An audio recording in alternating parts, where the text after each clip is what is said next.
Bom, pessoal, vamos recapitular um pouquinho algumas coisas.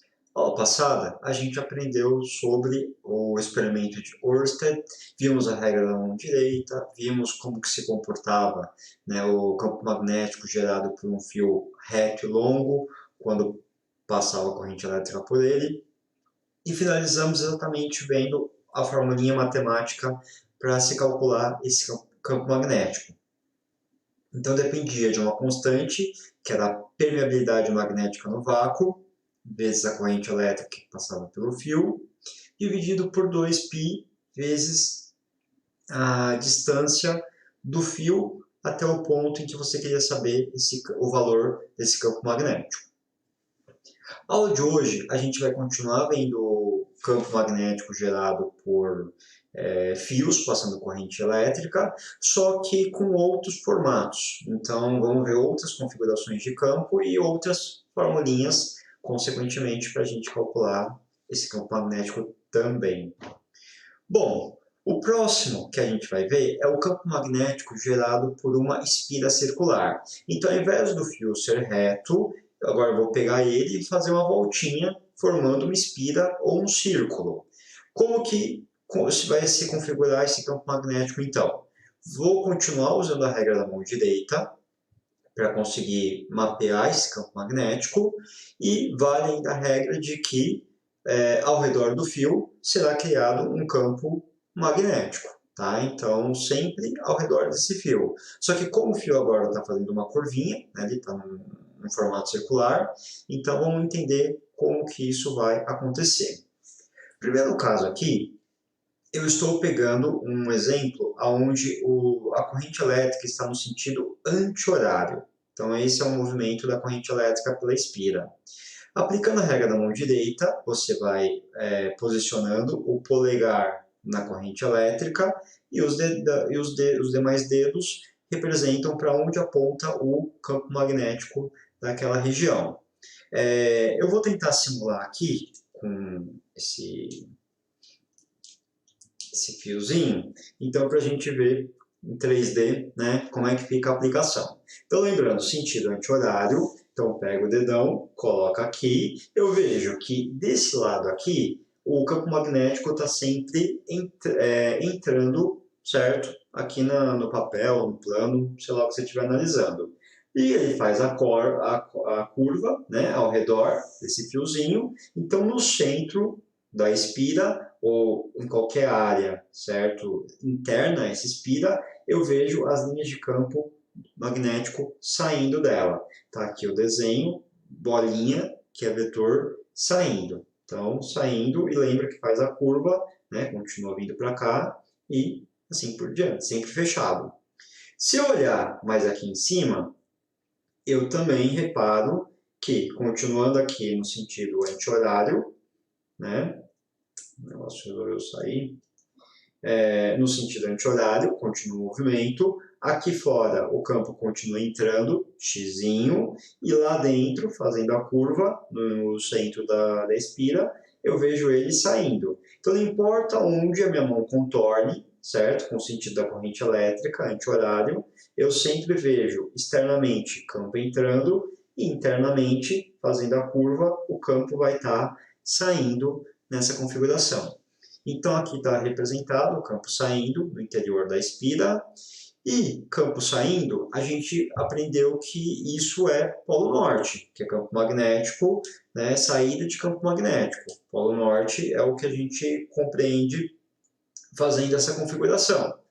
Então, pegando a espira de maneira planificada, como se fosse uma moeda, de um lado eu tenho o polo norte, porque eu tenho o campo magnético saindo, tá?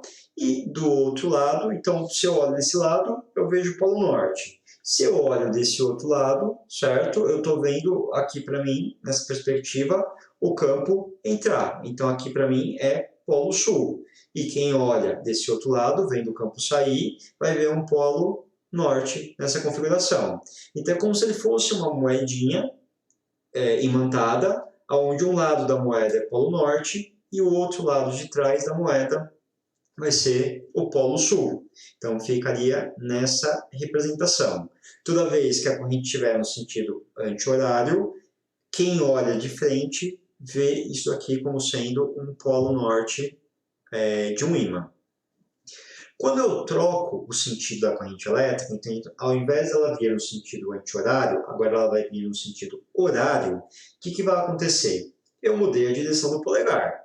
Então, olhando para aqui agora, eu vejo que desse lado, externamente, o campo agora está saindo e fazendo a curva, certo? Acompanhando o dedão, fazendo a curva aqui, lá no centro da espira, eu vejo o campo entrar, xizinho. Continua com o polegar, ó, aqui fora, campo saindo e fazendo a curva dentro da espira, campo entrando. Continuando, não importa onde eu faça com a mão, sempre fora, saindo, dentro da espira, campo entrando, porque a configuração agora de corrente está no sentido horário. Então, como dentro eu estou vendo o campo entrando, então agora xizinho, e se eu também imaginar que isso é uma moeda planificada, né? De um lado agora olhando com esse tipo de corrente, campo entrando, polo sul, né? E se eu olhar desse outro lado, eu vejo o campo saindo, então eu tenho um polo norte desse outro lado. Então aqui está a configuração do ímã, porque vocês estão olhando nessa perspectiva, então aqui ele está com a polaridade sul, campo entrando, então seria o equivalente ao polo sul de um ímã. Formulinha. Formulinha eu tenho essa daqui agora, ela é muito parecida com a anterior, eu continuo dependendo da constante da permeabilidade magnética no vácuo e continua valendo aquele mesmo valor, né, 4 vezes 10 a menos 7 Tesla metro por ampere, vezes a corrente elétrica, então isso aqui não muda, só que aqui embaixo está diferente, aqui embaixo o π sumiu, então agora vai ser só 2 vezes R. Esse R é exatamente o raio da espira. Então, é o raio que você tem aqui dessa circunferência. Então, você vai colocar ele desse jeito. E a gente não costuma calcular o campo magnético total da espira. A gente calcula só o que ele gera no centro, que vai ser o mais intenso porque ele é gerado por todas as extremidades do fio. Então, como o raio é sempre igual, então ele vai somando cada pontinho por onde a corrente passou. Então, ele é o mais intenso que a gente tem. Então, é o que a gente acaba calculando. E também campo magnético medido sempre em Tesla. E raio medido em metros. Então, espira é pequenininho, vai ter que passar para metros, essa distância. E é essa formulinha, então, que a gente vai usar para fazer o cálculo do campo magnético para espiras. Próximo assunto que eu tenho para discutir com vocês é uma espira, a gente tem aquela configuração μ0 vezes I dividido por 2Rs, mas se eu tiver várias espiras, exatamente como eu tenho aqui, né, vários fiozinhos enrolados uns nos outros, bom, basta usar a regra de proporção e lógica. Se uma espira, só um fiozinho, gera um campo magnético X, duas espiras, dois fiozinhos, vão gerar 2x, porque vai dobrar a intensidade. Logo, se eu tenho N espiras, N fiozinhos amontoados, então multiplica por N, que é o valor exatamente da quantidade que você tiver. Então eu pego a mesma formulinha de uma espira, só que eu adiciono esse N para multiplicar quantos fios estiverem, e eu gero essa nova formulinha que é para campo magnético de muitas espiras, como eu tenho esse exemplo aqui. Ah, mas como que é o desenho? É a mesma coisa que a gente viu no slide anterior. Regra da mão direita, vê para onde está a corrente. Ah, está entrando, né? Aqui fora saindo. Desculpa, olhando desse lado. Aqui fora está saindo, aqui está entrando. Né? Muda o sentido da corrente elétrica. Agora aqui fora está entrando e lá dentro estará saindo. Então, vale para 1, vale para 1 milhão de espiras. Continua a regra da mão direita sendo aplicada a ele. A próxima configuração que a gente vai estudar é o chamado campo magnético de um solenoide. O solenoide, ele é exatamente essa espiral que você tem no caderno de vocês.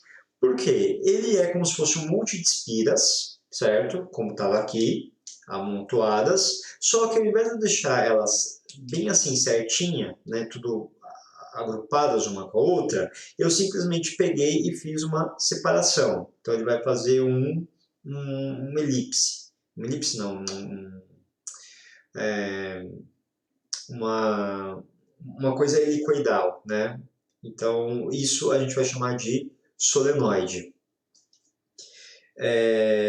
Que é exatamente como eu disse, esse desenho, né, o desenho não, essa mola que tem no caderno de vocês, né, que segura as folhas. Aquilo é um bom exemplo de um solenoide. Se passar corrente elétrica, né, por aquele fiozinho, a gente conseguiria medir o campo magnético que ele gera, né, principalmente no seu interior, naquela estrutura toda.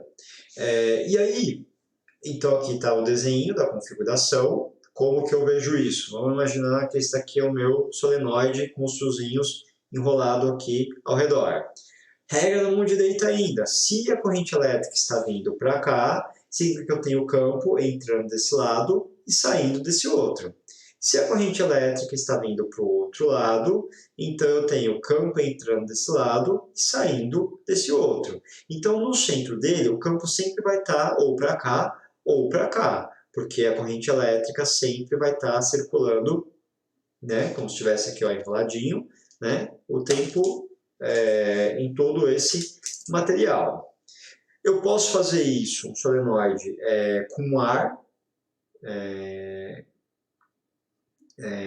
tipo enrolado no ar, como é o seu caderno, ou eu posso pegar um material, um objeto ferromagnético e enrolar um fio, né, na extremidade desse corpo e aí eu tenho um campo magnético muito mais intenso, porque ao invés desse campo magnético passar pelo ar, ele vai passar por esse material que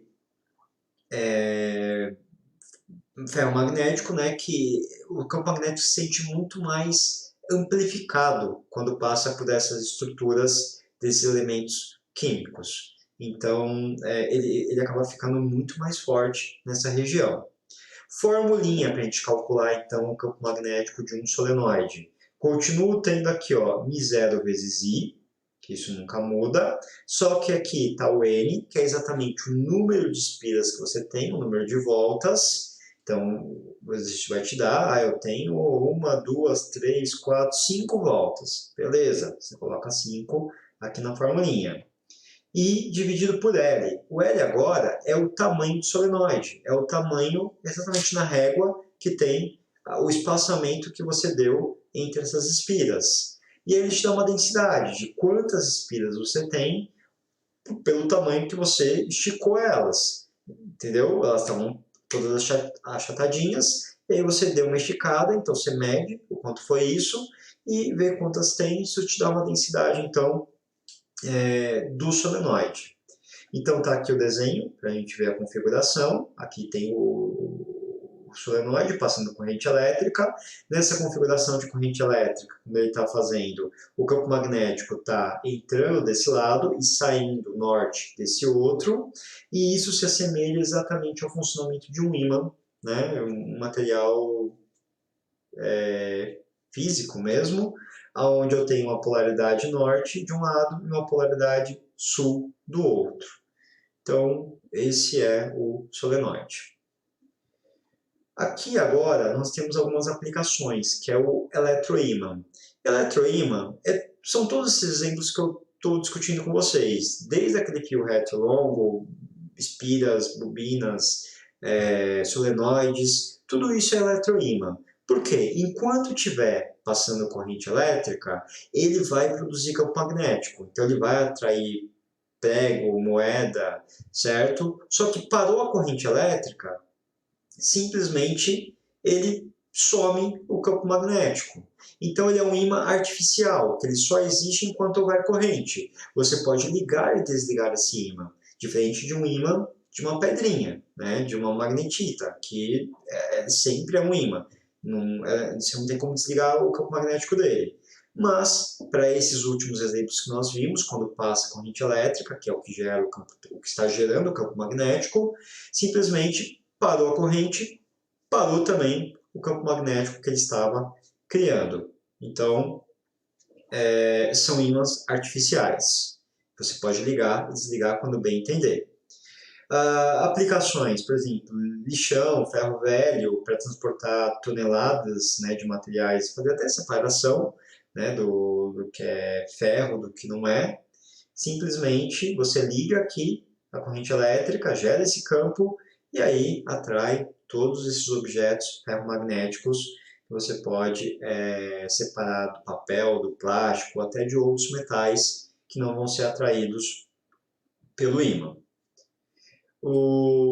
Aqui o eletroímã eu posso fazer com um solenoide, que é em volta do ar, ou eu posso fazer em volta de um material ferromagnético, como esse preguinho, que tem ferro na sua composição.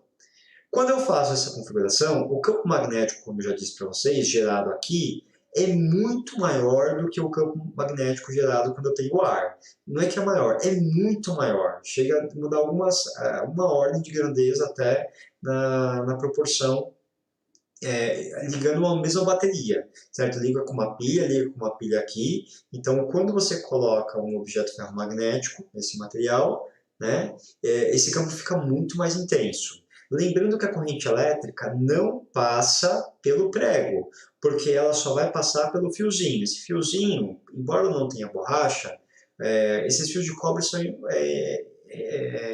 esmaltados. Então eles têm uma proteção de um verniz, onde a corrente elétrica não escapa dele. Então esse ferro não fica eletrocutado. Simplesmente a corrente elétrica só passa por dentro do fio e vai fazendo as voltinhas, né, o zigue-zague, contornando toda a fiação, e ela não pega atalho por esse material, por mais que ele seja um condutor elétrico, porque, como eu disse, ele está protegido dentro desse fiozinho esmaltado. Então, porque se tiver tudo conduzindo, simplesmente a corrente elétrica vai preferir o caminho mais curto, ela não vai ficar dando essas voltas, ela vai pegar um só, e aí muda toda a configuração do campo magnético, ele não está mais fazendo a voltinha, agora ele está indo numa linha só, né, a corrente elétrica. Então, por isso que esses fios são isolados eletricamente, tá? Eles têm essa proteção. E é isso, então, as aplicações. Bom, até mais.